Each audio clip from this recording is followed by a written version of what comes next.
Hello everyone, welcome to being teacher. I hope आप सभी अच्छे होंगे और क्लासेस का वेट कर रहे हैं। काफ़ी लोगों के कमेंट्स आ रहे हैं। तो चलिए, आज की जो क्लास है वो पर्यावरण अध्ययन है और एनवायरनमेंट स्टडीज़ को लेकर के हम अब क्लासेस रेगुलर करेंगे और आपको पर डे जो है कोशिश करेंगे कि पर्यावरण की जो क्लासेस हैं वो ज़्यादा से ज़्यादा मिलें, क्योंकि पर्यावरण के जो क्वेश्चंस हैं वो आपके सुपर टेट में भी आएंगे। हिंदी के जो वीडियोज़ हैं वो भी आपको प्रोवाइड कराएंगे और जो आपका CDP है और जो इंग्लिश है, इंग्लिश की भी प्रॉपर जो वीडियो हैं वो भी आती ही रहेंगी। थोड़ा सा 1-2 दिन के लिए डिले हो गया है। तो और 1 अक्टूबर या 2 अक्टूबर से जो है 2 अक्टूबर से आपकी जो क्लासेस हैं वो अंकिता मैम भी लेने लगेंगी। तो अंकिता मैम और मैं और एक डॉली मैडम जो हैं, तीनों लोग मिलके जो हैं आप सभी का साथ देंगे और आप सभी लोग साथ में पढ़ेंगे। तो क्लासेस का जो शेड्यूल है वो भी आपको जल्दी बता दिया जाएगा। ठीक है, मॉर्निंग में क्लास तो आपको मिलेगी ही और एक नाइट में क्लास मिलेगी 9 से 9 के बजे के बाद में। और आफ्टरनून की जो क्लास है, आफ्टरनून में हो सकता है 2 क्लासेस मिलें, जैसे कि 12-1 बजे के बीच में और हो सकता है शाम को 4 से 5 के बीच में। ठीक है, तो टोटल 4 क्लासेस रहेंगी आपकी और आपको प्रॉपर तरीके से जो तैयारी होती है वो कराई जाएगी। ठीक है, पेडागोजी की भी तैयारी कराई जाएगी, उसके MCQ वगैरह भी कराए जाएंगे। तो आपके जो 5 सब्जेक्ट हैं जो कि आपको प्रिपेयर करने हैं खुद से भी, और प्रीवियस ईयर क्वेश्चन पेपर भी कराए जाएंगे, प्रैक्टिस सेट भी कराए जाएंगे, तो वो सारी चीज़ें होंगी। ठीक है, अभी तो थोड़ा सा वो रिदम नहीं बन पा रही थी, अब नोटिफिकेशन आ गया है, अब रिदम भी बनेगा और चीज़ें भी होंगी। तो अब चलिए स्टार्ट करते हैं, ज़्यादा देर नहीं करते हैं। तो पर्यावरणीय अध्ययन की क्लास है आज और इसमें हमारा जो पहला क्वेश्चन है ये 2018 का जो है प्रीवियस ईयर पेपर है। ठीक है, 2018 का प्रीवियस ईयर पेपर है और इस प्रीवियस ईयर पेपर को हम अच्छे से डिस्कस करते हैं, क्योंकि प्रीवियस ईयर क्वेश्चन पेपर से ही जो मैक्सिमम क्वेश्चन हैं वो आएंगे। ठीक है, ये मान के चलिए इस प्रीवियस ईयर क्वेश्चन पेपर से हो सकता है आपको 1 से 2 क्वेश्चन आपके जो यूपीएड का जो इस बार एग्जाम आने वाला है उसमें आपको मिले, ठीक है, क्योंकि बहुत ही अच्छे क्वेश्चन हैं ये। ओके, तो चलिए स्टार्ट करते हैं। पहला क्वेश्चन हमारे कि किस वर्णक की उपस्थिति के कारण पौधे हरित होते हैं, मतलब पौधे जो हैं वो हरे होते हैं। हरे क्यों होते हैं पौधे, ये तो हम लोगों को 9th 10th के या 6th 7th 8th की साइंस में भी पढ़ाया गया था। ठीक है, तो क्यों होते हैं पौधे हरे, उसका क्या रीज़न है। सबसे पहले तो इसका समझते हैं कि क्लोरोफिल। ठीक है, इसका राइट आंसर क्या है, क्लोरोफिल। ओके, तो क्लोरोफिल का राइट आंसर क्या, मतलब क्लोरोफिल जो है ये क्यों होता है, क्योंकि जो पौधे हैं इसमें क्लोरोफिल जो है सबसे ज़्यादा मात्रा में पाया जाता है। इसको जो हरा रंग है ये क्लोरोफिल के होने के कारण ही होता है। ठीक है, तो पौधे हरे क्यों होते हैं अगर क्वेश्चन पूछा जाता है तो उसका राइट आंसर क्या हो जाएगा कि क्लोरोफिल के कारण जो है पौधे में जो हरा रंग होता है वो होता है। नेक्स्ट क्वेश्चन है हमारा कि मानवीय गतिविधियां जो हैं जो पृथ्वी पर जलवायु परिवर्तन के लिए जिम्मेदार हैं, जो मानवीय गतिविधियां हैं और पृथ्वी पर जो जलवायु परिवर्तन हो रहा है उसके लिए जिम्मेदार हैं, तो कौन कौन सी जो गतिविधियां हैं वो जलवायु परिवर्तन के लिए जिम्मेदार हैं जो कि मानव के द्वारा होती हैं। तो सबसे पहले है एरोसॉल कैन का प्रयोग। ठीक है, और वनों का जलाना, जो कृषि क्रियाकलाप होते हैं जैसे कि पराली लोग जलाते हैं। ठीक है, पराली समझ रहे हैं, जो मतलब जैसे गेहूँ कटने के बाद में, जो धान कटने के बाद में जो जो बचती हैं चीज़ें, ठीक है, उसको हम पराली बोलते हैं। ठीक है, जो मतलब जैसे जो खरपतवार बचता है उसको पराली बोलते हैं।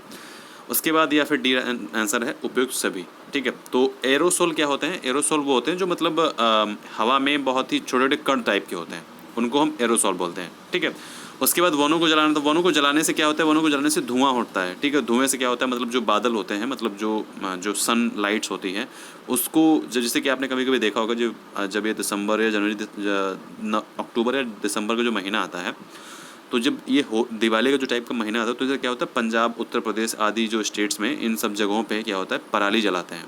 ठीक है, तो जो वन जलाने से जो पोल्यूशन होता है वही पराली जलाने से भी होता है, तो वही सेम चीज़ आ जाती है कृषि क्रियाकलाप में। कृषि क्रियाकलाप में भी जो है पराली जलाई जाती है।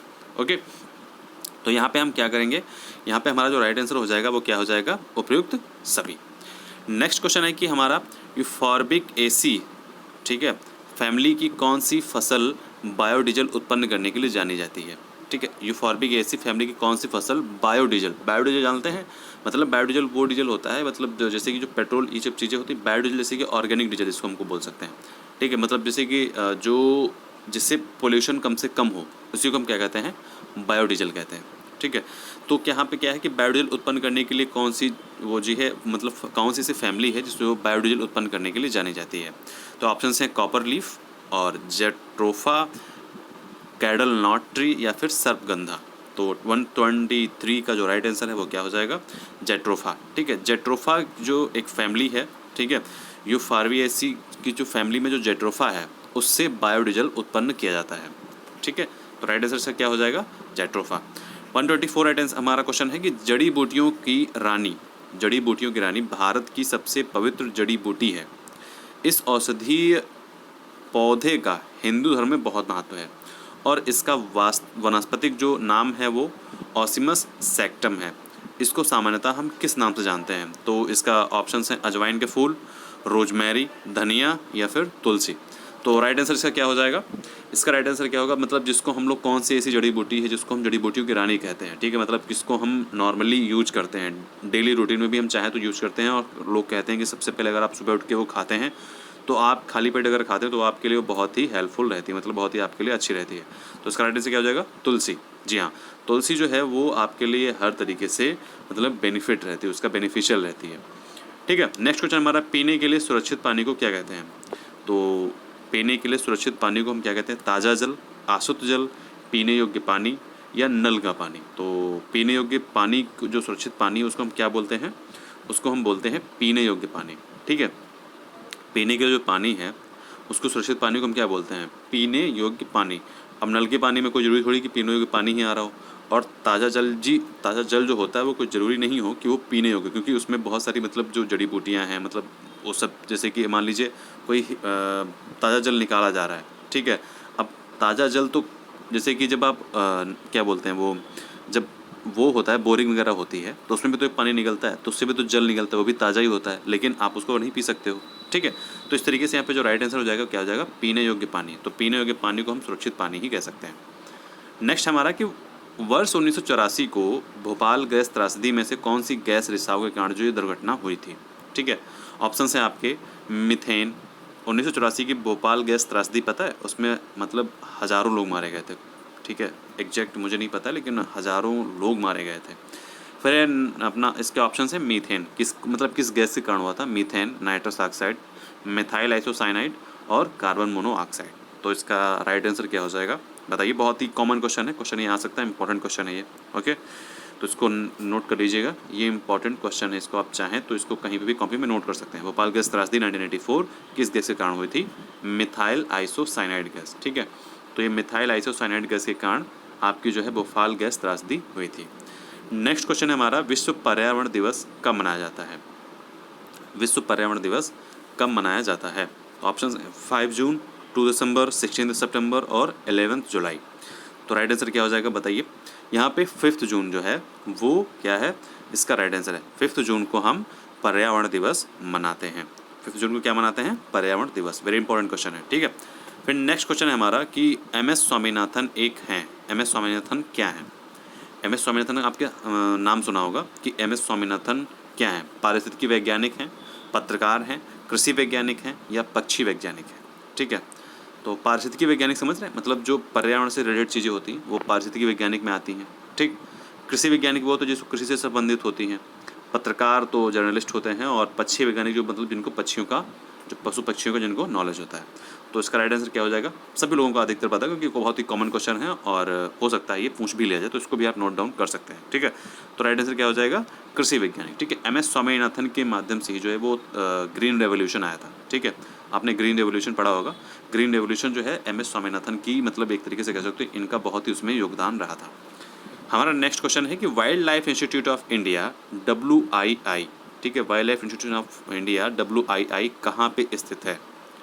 129 का क्वेश्चन आंसर है कि WII, ठीक है, वर्ल्ड लाइफ क्या है?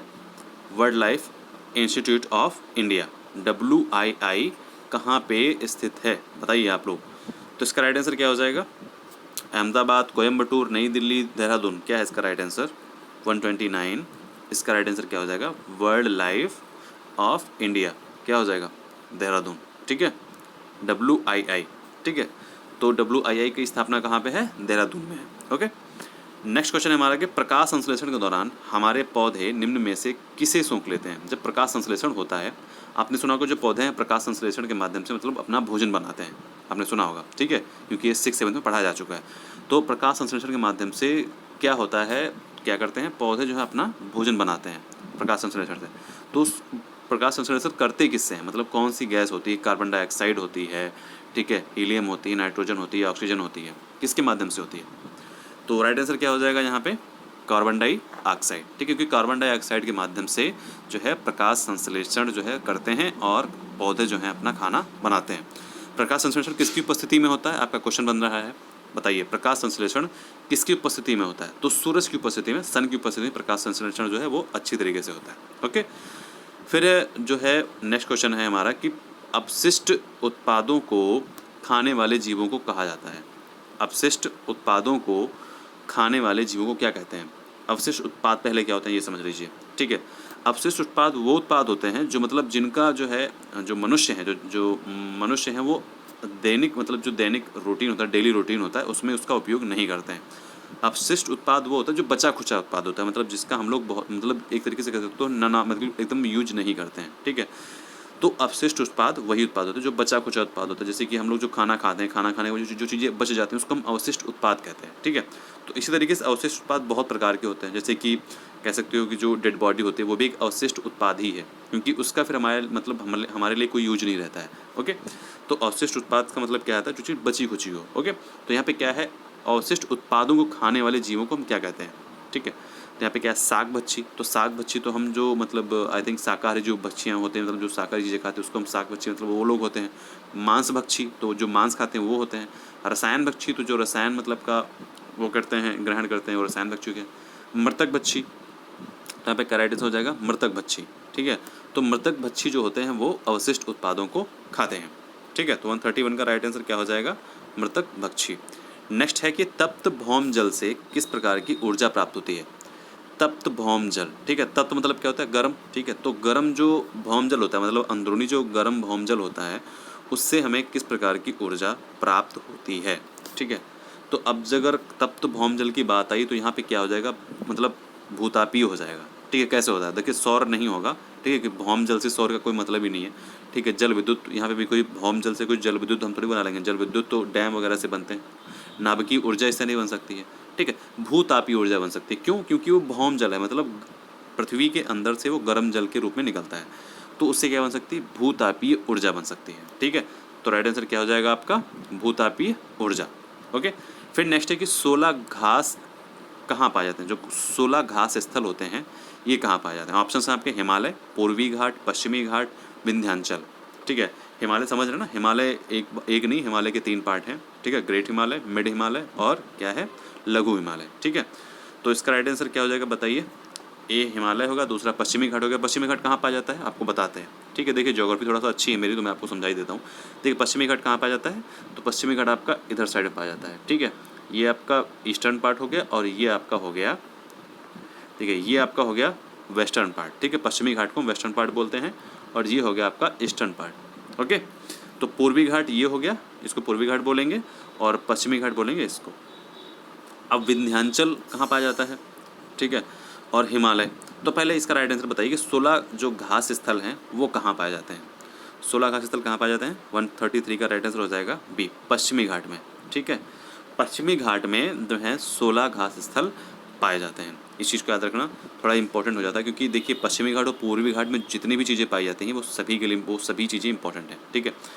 तो नेक्स्ट हमारा जो क्वेश्चन है कि भारत में पेलिकल पक्षी कहाँ प्रजनन करते हैं? एक पेलिकल पक्षी होते हैं, ठीक है, वो कहाँ प्रजनन करते हैं? यहाँ पे क्वेश्चन आपका है कि पेलिकल पक्षी भारत में कहाँ प्रजनन करते हैं। ऑप्शन हैं आपके कोक्कारी बेलूर, नेलापट्टू, कुंथनकुलम या फिर ऑल ऑफ द एबव, ठीक है। 134 का राइट आंसर आप बताइए क्या है? तो इसका राइट आंसर हो जाएगा सभी, ठीक है, क्योंकि सभी जगह पे जो है ये, एक सेकेंड, जो सभी जगह हैं, सभी जगहों पे जो पेलिकल पक्षी होते हैं वो यहाँ पे क्या करते हैं? प्रजनन करते हैं, ठीक है। सभी जगहों पे जो पक्षी हैं वो प्रजनन करते हैं। ओके, नेक्स्ट है हमारा मिनी माता रोग। मिनी माता रोग है, ये कौन सी मछली को खाने से होता है जो अधिक मात्रा में, ठीक है, जिसमें अधिक मात्रा में पाया जाता है? तो क्या पाया जाता है, कौन सी मछली में जो बहुत अधिक मात्रा में पाया जाता है और उसको खाने से हमको जो है मिनी माता रोग हो जाएगा, ठीक है। तो ऑप्शन हैं आपके कैडमियम, आर्सेनिक, पारा या ये सभी, ठीक है। 135 इसका राइट आंसर क्या होगा बताइए कि कौन सी ऐसी मछली जिसमें कुछ ऐसा पाया जाता है जिसकी वजह से हमें मिनी माता रोग हो जाता है? तो इसका राइट आंसर क्या हो जाएगा? पारा, ठीक है। जो पारा है, पारा के मतलब एक मछली जिसमें कि पारा पाया जाता है, ठीक है, इसकी वजह से हमें क्या हो जाता है? मिनी माता रोग हो जाता है। ओके, नेक्स्ट क्वेश्चन हमारा ओजोन परत का अधिकतम ह्रास निम्न में से किस पर हुआ है? ठीक है, इंपॉर्टेंट क्वेश्चन है ये 136 वाला, कि जो ओजोन परत है उसका जो ह्रास है, ठीक है, वो निम्न में से किस पर सबसे ज़्यादा हुआ है, ठीक है, या फिर अधिकतम, यहाँ पे अधिकतम लिखा है ना, तो सबसे ज़्यादा उसको बोल सकते हैं। तो ओजोन परत का जो अधिकतम ह्रास है, मतलब अधिकतम नुकसान है, वो कहाँ पे सबसे ज़्यादा हुआ है? भूमध्य रेखा, भूमध्य रेखा आप जानते हैं, ये देखिए आपका मान लीजिए ग्लोब हमारा, ये मिड है, यहाँ पे भूमध्य रेखा है, ओके। तो भूमध्य रेखा में हुआ है या उत्तरी ध्रुव में? उत्तरी ध्रुव कहाँ पे है? ये ऊपर उत्तरी ध्रुव है। दक्षिणी ध्रुव यहाँ पे दक्षिणी ध्रुव है, ठीक है। और आपका जो ट्रॉपिक ऑफ जो इक्वेटर है वो यहाँ से निकलती है, एकदम 2 बराबर भागों में इसको बांटती है, ग्लोब को 2 बराबर भागों में बांटती है, ठीक है। अब बताइए इसका राइट आंसर कहाँ पे, कहाँ क्या है इसका राइट आंसर, कि ओजोन परत का जो ह्रास है सबसे ज़्यादा कहाँ पे हुआ है, ठीक है। देखिए अभी तो फिलहाल के जब तक के लिए अभी लेटेस्ट एक अपडेट आया था, ठीक है, तो उसके हिसाब से जो इसका राइट आंसर है वो तो यहाँ पे हो जाएगा दक्षिणी ध्रुव, ठीक है, क्योंकि अभी हाल ही में क्या हुआ है, दक्षिणी ध्रुव पे बहुत ज़्यादा मात्रा में जो ओजोन परत है उसका ह्रास हुआ है, ठीक है।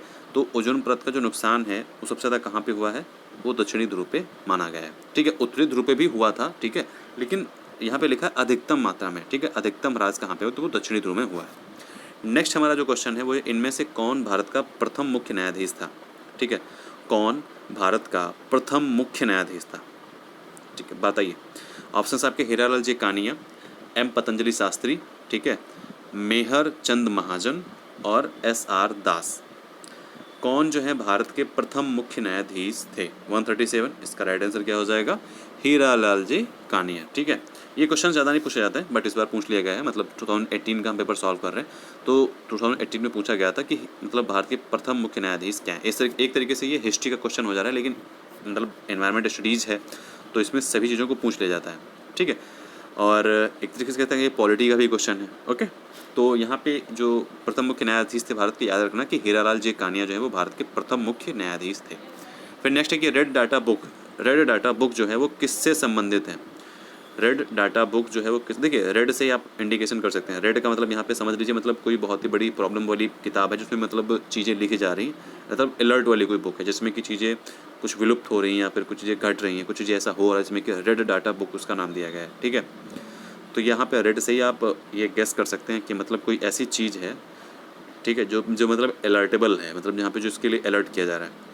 तो इसका यहाँ पे राइट आंसर हो जाएगा विलुप्त के करीब जीव, ठीक है, मतलब जो जीव जो मतलब विलुप्त हो रहे हैं, जो ख़त्म हो रहे हैं, ओके, उनके लिए रेड डाटा बुक जो है बनाई जाती है, ठीक है, जिसमें कि मतलब कुछ कैटेगरीज भी हैं, देखिए बहुत ही जो मतलब बहुत ही ज़्यादा मतलब डेंजर्ड में है, ठीक है, जो कम डेंजर्ड में है, ओके। तो रेड डाटा बुक के अंदर जो है कैटेगरीज बनाई गई हैं, लेकिन अगर मेनली रूप से पूछा जाए तो विलुप्त के करीब जीव यहाँ पे मतलब जो बहुत ही विलुप्त हो रहे हैं, जो मतलब खो जा रहे हैं, मतलब ख़त्म हो रहे हैं, जो बहुत कम रह गए हैं, उनको हम बोल सकते हैं विलुप्त के करीब जीव, ठीक। नेक्स्ट हमारा है कि इनमें से कौन वर्तमान राष्ट्रीय महिला, जैसे कि देखिए कौन से करीब जीव, थोड़ा सा इसको मैं आपको और एक्सप्लेन कर देता हूँ। जैसे कि आप लोग जो हैं अब सारस को नहीं देखते होंगे, बहुत कम ही देखते होंगे, ठीक है, विलुप्त हो रहे हैं ये, ठीक है। बाज को बहुत ही कम देखते होंगे, मतलब आप एकदम ना के बराबर, एक तो सबसे ऊंचाई में उड़ता है, पैसे भी नहीं दिखता है, ठीक है, लेकिन आप बहुत कम देखते हैं। तो ये मान के चलिए जो जीव है ये विलुप्त हो रहे हैं, ओके। अब नेक्स्ट हमारा क्वेश्चन है कि इनमें से कौन वर्तमान राष्ट्रीय महिला आयोग की अध्यक्षा है? देखिए अब ये पुराना क्वेश्चन है, तो यहाँ पे जो आंसर इन्होंने दिया है वो 139 का जो पुराना आंसर है वहाँ पे रेखा शर्मा यहाँ पे इन्होंने दिया है। इस टाइम कुछ और हैं, कोई और है, ठीक है। तो आप लोग देख के बताइए कि इस टाइम राष्ट्रीय महिला आयोग की अध्यक्षा कौन है? राष्ट्रीय महिला आयोग की अध्यक्षा प्रेजेंट टाइम में कौन है? क्योंकि ये अध्यक्ष वगैरह पूछ ले जाते हैं, तो इसीलिए आपको याद रखने की ज़रूरत है, ओके। तो अभी के लिए यहाँ पे उसका राइट आंसर वो रेखा शर्मा, लेकिन ये हम राइट आंसर नहीं मानेंगे, ठीक है। जो अभी जो प्रेजेंट में चल रही हैं आप लोग देखिए, सर्च कीजिए, उसका कमेंट कीजिए, ठीक है। इससे आप लोगों को याद होगा और मान के चलिए क्वेश्चन आने वाला है ये राष्ट्रीय महिला आयोग के अध्यक्ष कौन है, पूछा जा सकता है। बहुत ही इंपॉर्टेंट क्वेश्चन है ये, क्योंकि पूछ लिया जाता है, अक्सर पूछ लिया जाता है, ओके। नेक्स्ट हमारा क्वेश्चन है कि लोकसभा और राज्यसभा की संयुक्त बैठक किसके द्वारा आयोजित होती है? बहुत इंपॉर्टेंट क्वेश्चन है। लोकसभा और राज्यसभा की संयुक्त बैठक किसके द्वारा आयोजित की जा सकती है? सुपर हिट के लिए भी दृष्टि से बहुत इंपॉर्टेंट क्वेश्चन है, ठीक है। तो बताइए, संसद जो है संसद करती है, संसद पता है क्या है? संसद में लोकसभा और राज्यसभा दोनों की बैठक होती है, ठीक है। लेकिन इसका मतलब ये नहीं कि ये करते हैं, ठीक है, ये तो बैठक जहाँ पे हम लोग बैठते हैं, जैसे कि घर होता है ना, तो ऐसे ही लोकसभा और राज्यसभा में जो सांसद बैठते हैं वो संसद में बैठते हैं। तो लोकसभा और राज्यसभा मिलकर के क्या हो जाती है? संसद हो जाती है, ओके, राष्ट्रपति करते हैं, लोकसभा के अध्यक्ष करते हैं, राज्यसभा के सभापति करते हैं। अब अगर कहेंगे राज्यसभा के अध्यक्ष क्यों नहीं होते हैं, तो जो राज्यसभा के सभापति होते हैं वही अध्यक्ष होते हैं। ओके, तो बताइए लोकसभा और राज्यसभा की जो संयुक्त बैठक है किसके द्वारा आहूत की जाती है? 140 का राइट आंसर क्या हो जाएगा? राष्ट्रपति। जी हाँ, राष्ट्रपति के माध्यम से क्या होता है, लोकसभा और राज्यसभा की संयुक्त बैठक आहूत की जाती है। ओके, राष्ट्रपति ही चाहे तो लोकसभा को जो है वो भंग कर सकता है, जब चाहे भंग कर सकता है। ओके, तो ये चीज़ें हैं, आप इन चीज़ों पर ध्यान दीजिए, ये क्वेश्चंस बहुत इंपॉर्टेंट हो जाते हैं। ठीक है, कॉमन क्वेश्चन है, याद रखना है। अब आया हमारा मोस्ट इंपॉर्टेंट क्वेश्चन पंचायती राज व्यवस्था से। बहुत अच्छा क्वेश्चन है ये। ठीक है, मान के चलिए पंचायती राज व्यवस्था आपसे पूछी जा सकती है, तो इसीलिए इस चीज़ पे ध्यान दीजिए। तो क्वेश्चन क्या है हमारा, किस संविधान के किस मार्ग में, ठीक है, मार्ग का मतलब है यहाँ पे भाग से। ठीक है, यहाँ पे जो चीज़ें दी हैं ये भाग दिए गए हैं। ठीक, तो यहाँ पे दिया है संविधान के किस भाग से पंचायती राज व्यवस्था संबंधी प्रावधान दिए गए हैं, किस भाग में पंचायती राज व्यवस्था संबंधी प्रावधान दिए गए, बताइए इसका राइट आंसर क्या हो जाएगा? 141 राइट आंसर क्या हो जाएगा? बी। ठीक है, नवी जो आपकी कह सकते हो क्या बोलते हैं जो भाग है, ठीक है, यहाँ पे नवी भाग नहीं, यहाँ पे नवा शेड्यूल दिया गया है। ठीक है, 3 होते हैं, अनुच्छेद, भाग और शेड्यूल। ठीक है, यहाँ पे उन्होंने देखिए, अब इंग्लिश में अगर होगा तो वहाँ पे इंग्लिश में शेड्यूल लिखा होगा। ठीक है, यहाँ पे इन्होंने क्या कर दिया है, यहाँ पे इन्होंने कर दिया है भाग ही है, सॉरी। ठीक है, यहाँ पे ये भाग है, आई एम रियली सॉरी। यहाँ पे जो मार्ग लिखा है यहाँ पे ये भाग हो जाएगा। ठीक है, तो 9 और 9 का में, ठीक है, देखिए 9 ये है, तो 9 में अगर हम पंचायती व्यवस्था की बात करें तो 9 में हो जाएगा, और 9 का की अगर हम बात करें, ठीक है, तो 9 का की अगर हम बात करते हैं तो क्या हो जाएगा बताइए? 9 का में क्या हो जाएगा? नगर पालिकाएँ हो जाती हैं। ठीक, तो यहाँ पे 9 में हो जाएगा पंचायती व्यवस्था संबंधी प्रावधान दिए गए हैं। फिर हमारा 142 है, 74वें संविधान संशोधन का संबंध है। देखिए, अब इस क्वेश्चन का आंसर आपको इसी में मिलेगा। ठीक है, या तो इसमें मिलेगा या तो इसमें मिलेगा। ठीक है, 141 में और 142 में आपका मतलब क्वेश्चन का आंसर देखिए। चलिए इसको ऑप्शंस देख लेते हैं। बताइए 74 जो अमेंडमेंट है, संविधान संशोधन है, वो किससे संबंधित है?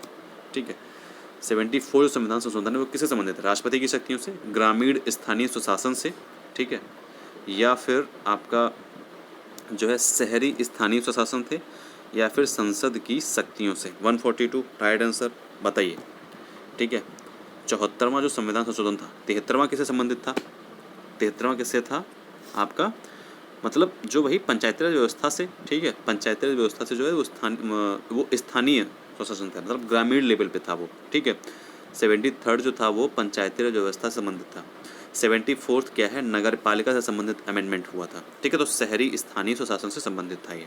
ओके, नेक्स्ट है कि किस गैस के वर्षा के पानी में घुलने से वर्षा का पानी अम्लीय हो जाता है?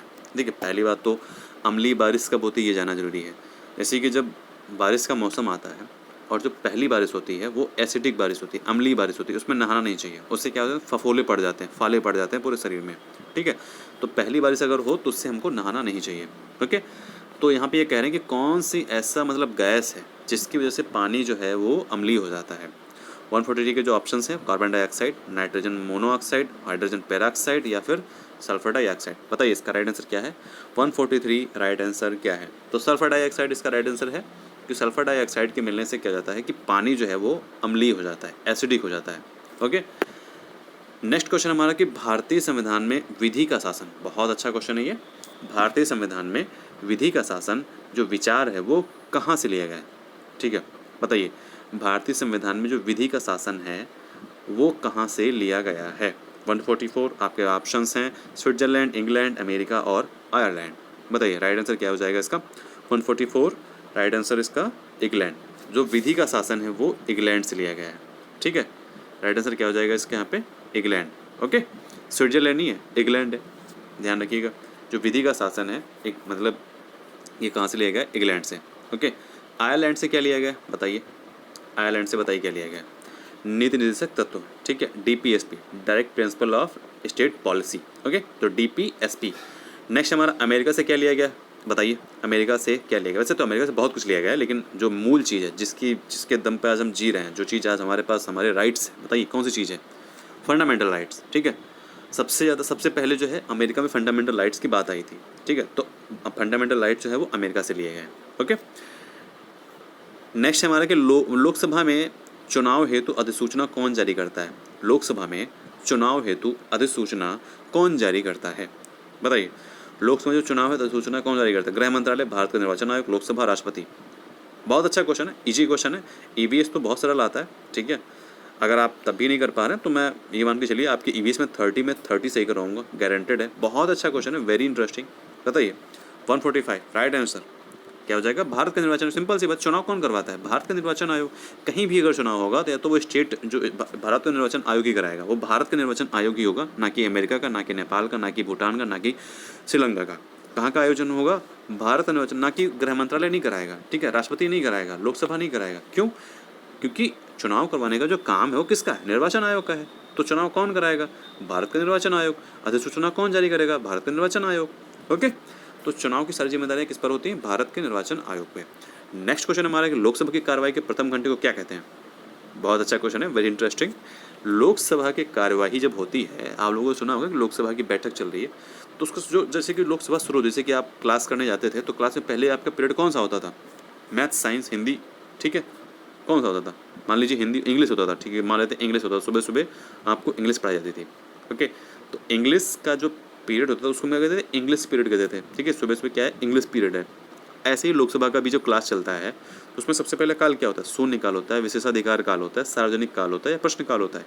बताइए 146 राइट आंसर प्रश्न काल होता है, ठीक है। मतलब एक तरीके से ये समझ लीजिए, अगर आपको याद नहीं है तो ट्रिक की वजह से याद कर लीजिए कि जैसे कि आप मान लीजिए आप लोकसभा में पहुँचे, ठीक है, और आपके दिमाग में बहुत सारे एकदम क्वेश्चन पूरे भर गए एकदम से, ठीक है। आप लोकसभा पहुँचे तो बस आपने क्या किया? प्रश्न पूछना स्टार्ट कर दिया, ठीक है। तो सबसे पहले उन्होंने क्या कर दिया? भाई प्रश्न काल ही चलो हम रख देते हैं, ठीक है। भाई इन्होंने प्रश्न काल, इन्होंने पूछा है तो प्रश्न काल ही हम रख देते हैं। तो सबसे पहले लोकसभा की कार्रवाई का जो प्रथम घंटा होता है उसको क्या कहते हैं? प्रश्न काल कहते हैं। ओके, नेक्स्ट क्वेश्चन हमारा वर्ष जल जो संग्रहण है, ठीक है, वर्ष जल जो संग्रहण है वो क्या है? ठीक है, वर्ष जल जो संग्रहण है वो क्या है? बताइए,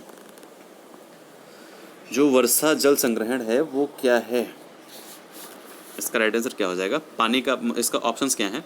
पानी का वितरण, ठीक है, प्रयुक्त जल का संग्रहण और भंडारण, या फिर वर्षा जल का जमाव और भंडारण। बताइए वर्ष जल संग्रहण क्या है, या फिर उपयुक्त में से कोई नहीं।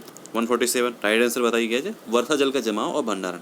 देखिए संग्रहण का मतलब क्या होता है? मतलब कलेक्ट करना, ठीक है, उसको मतलब उसको कलेक्ट करना, उसको संभाल के रखना, ठीक है, उसका जमाव करना, ठीक है। तो यहाँ पे यही है कि वर्षा जल का जमाव और भंडारण, मतलब उसका भंडारण करना, ठीक है। नेक्स्ट है कि भारतीय गेंडा कहाँ संरक्षित है? जो गेंडा है वो कहाँ संरक्षित है? Bandipur national park, Corbett national park, Kaziranga national park या गिरी नेशनल पार्क? देखिए नेशनल पार्क बहुत इंपॉर्टेंट है, इनका मैं अलग से वीडियो बनाऊंगा। यहाँ पे देख लीजिए, आपके सामने पूछा जा रहा है कि भारतीय गेंडा कहाँ स्थित है। कल के दिन ये पूछा जा सकता है कि बांदीपुर नेशनल पार्क कहाँ स्थित है, पूछा सकता है, बिल्कुल पूछा जा सकता है। तो इस पर आपको थोड़ा सा अवेयर रहना है, ठीक है। नेशनल पार्क का मैं अलग से वीडियो बनाऊंगा। बताइए भारतीय गेंडा कहाँ स्थित संरक्षित है? 148 राइट आंसर क्या हो जाएगा? काजीरंगा नेशनल पार्क में जो भारतीय गेंडे संरक्षित हैं। उसके बाद आता है कि निम्नलिखित में से कौन सा जो क्रम है पारिस्थितिकी तंत्र में ऊर्जा प्रवाह के संबंध में सही है? बहुत अच्छा क्वेश्चन है, पारिस्थितिकी तंत्र का क्वेश्चन आ ही गया, ठीक है। ऑप्शंस जो एक पूरा क्रम दिया उन्होंने, बताइए कौन सा क्रम सही है? उत्पादक उपभोक्ता अपघटक, या उत्पादक अपघटक उपभोक्ता, या फिर अपघटक उपभोक्ता और उत्पादक, या फिर उपभोक्ता उत्पादक अपघटक? बताइए कौन सा क्रम इसमें जो है वो सही है? 149 राइट आंसर उत्पादक, उपभोक्ता और अपघटक। ओके, नेक्स्ट है इसमें कि कौन सी ग्रीन हाउस गैस वातावरण में सबसे अधिक मात्रा में उपस्थित रहती है? बहुत अच्छा क्वेश्चन है, बहुत ही कॉमन क्वेश्चन है, आ सकता है, इसको आप नोट डाउन कर लीजिए।